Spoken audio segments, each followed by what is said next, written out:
UPPL কোনো factor নহয়। ইউপিপিএলে যোৱা এমপি ইলেকশ্যনতো একো ভোট দিব পৰা নাই, বিজেপি ভোটাৰ দিহে জিকিছে।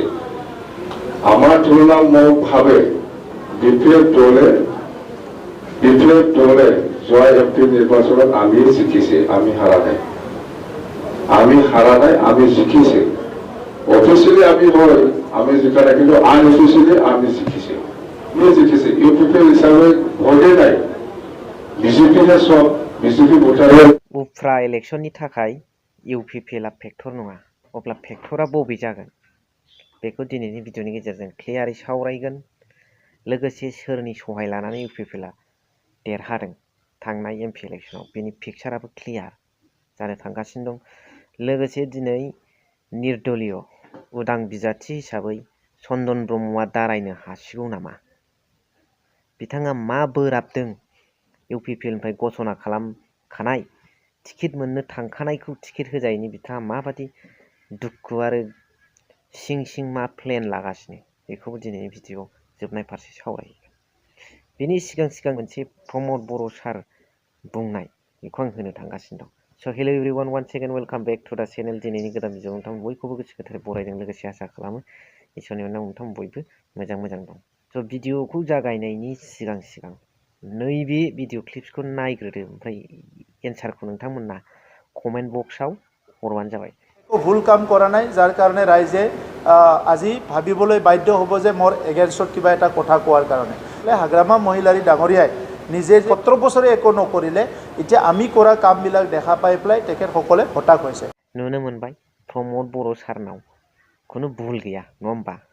जायनि जाहोनाव हाग्रामा महिलारी बिथाङा प्रमद बर' हाथाव बिटिसि बासाव होननाय मोनसे अभियान सलायनो गोनां जादों।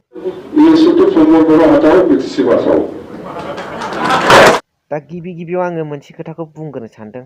आंनाव गोबां कमेन्ट्स फैदों जे दिनै एफा एनै बड'लेण्डनि सायाव खोथा बुंनाय आरो बड'फानि सानस्रिखौ गोसोखांहोफिननायाव माखासे गोबां आंनि भिउवार्स बिथांमोना दुखु मोनदों आरो आंखौ बुंहरदों जे आं मा भुल मावदों। बड'लेण्डखौ नांगौ होननाय, बड'लेण्डखौ इयुन जोलैफोरखौ लानानै जांख्रिखांफिननांगौ होननायाव आं माबा भुल बुंदों नामा? आंनि थैनायाव आंहा दुखु गैया। आं थैनायनि उनाव आंनि सानस्रिफ्रा गोमालाङोबासो आंहा बेवहाय जोबनो गैयै दुखु दं। बेखौ सोर बुङा?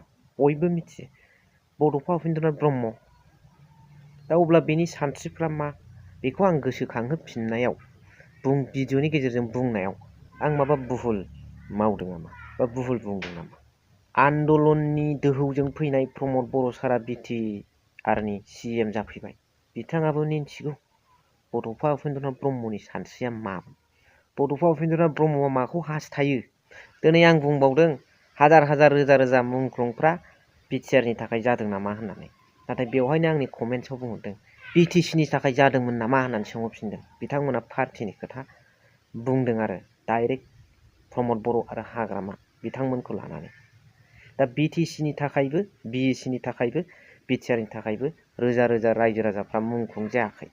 सिदा खोथा, मानि थाखाय? बड'लेण्डनि थाखाय। मानोना बिसोर मोनथामबो बिएसि, बिटिसि, बिटिआर आन्डार द आसाम स्टेट, आसाम गभर्नमेन्टनि आन्दारावनो जोंनो नांगौ एक्सट्रा सेपारेट स्टेट हमलेण्ड बड'लेण्डखौ जोंनो नांगौ।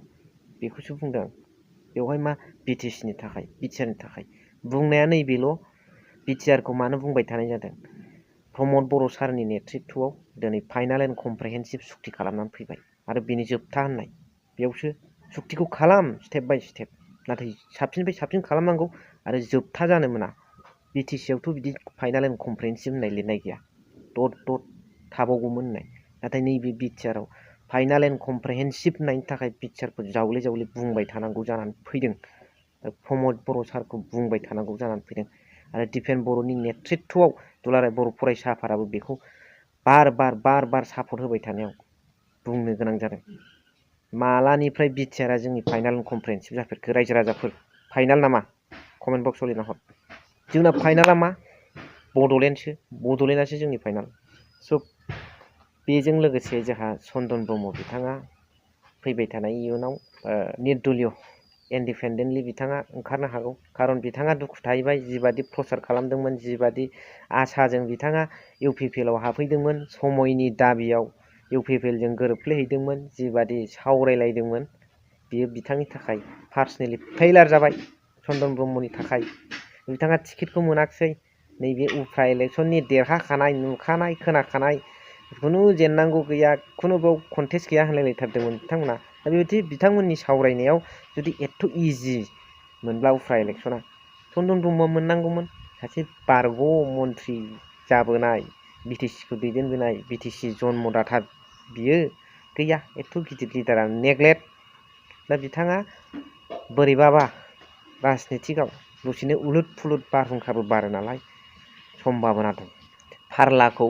फिदिंफिननायनि आरो इन्डिपेन्डेन्टलि बिथाङा गसंनायनि दा बिनि सायाव नोंथांमोना मा पारफेक्ट नलेज दं बेखौ कमेन्ट्सनि गेजेरजों फोरमायहरबानो जाबाय लोगोसे बाथ्राया जाहैबाय BPFनि थाखाय उफ्रा इलेक्सनाव UPPL आ फेक्टर नङा कंग्रेसआबो फेक्टर नङा नाथाय बिथांमोनाबो जोबोद गरम बिराद होख्रावदों नाथाय होख्रावमालाय मा जानो रायजो राजानि मदद मोनाब्ला आरो भटनि काउन्टिंआव जों नुनो मोनो बिथांमोना BPFनि आसपास खाथियावनो फैया अब्ला आरो UPPL नि खाथियावबो फैया आरो दिनैनि समाव हाग्रामा महिलारिया मा दोहौजों UPPL खौ फेक्टर नङा होनदों खारन थांनाय MP इलेक्सनाव बेसेबां मोनदों बेखौ जों मिथिखाबाय नङा होमबा गासै बिथांमोना मोनसे लोगो लाया BJP RSS सिंजों UPPL एबसु गबिन्दनि ग्रुप XNDP बिथांमोन अनेक आरो बे GSP नि सासे लिडारा सोद्रोम डिसिप्लिना मा नाम मोनलाय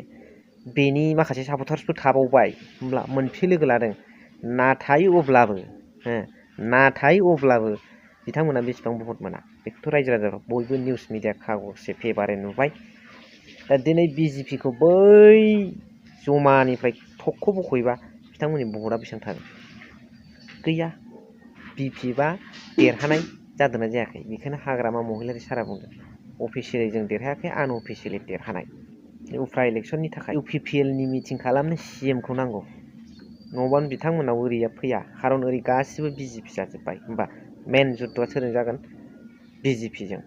BJP जों जानांगौ BJ खौनो फेजेननांगौ BJP खौनो गादबनांगौ जोङो मानो होनोब्ला जों बारे बारे BJP खौ मानो बुंदों आसाम गभर्नमेन्टआ जोंखौ हाजार हक गोसोजों वेलकाम खालामफेरा बिथांमोना माबा नङा माबा मोनसे राजनितिकनि फोथाराव होन सामाजिक खेथ्रआव होन कनस्टिटिउसनेल खोथायाव होन जोंखौ गादबनानै नेग्लेक्ट खालामनानै दोनगोन आरो मालाबाबो बड'लेण्ड जानायाव बिथांमोना हेफाजाब होनाय नङा बड'लेण्डआव जेब्लाबो मेन डिफेन्डार हिसाबै गसंथेग्राया BJP आसाम सरकार मा सानो कमेन्ट्सनि गेजेरजों फोरमायहर दिनैनि भिडिअखौ एसेखिनियाव दोनथ'बाय थेंक इउ फर वाचिं।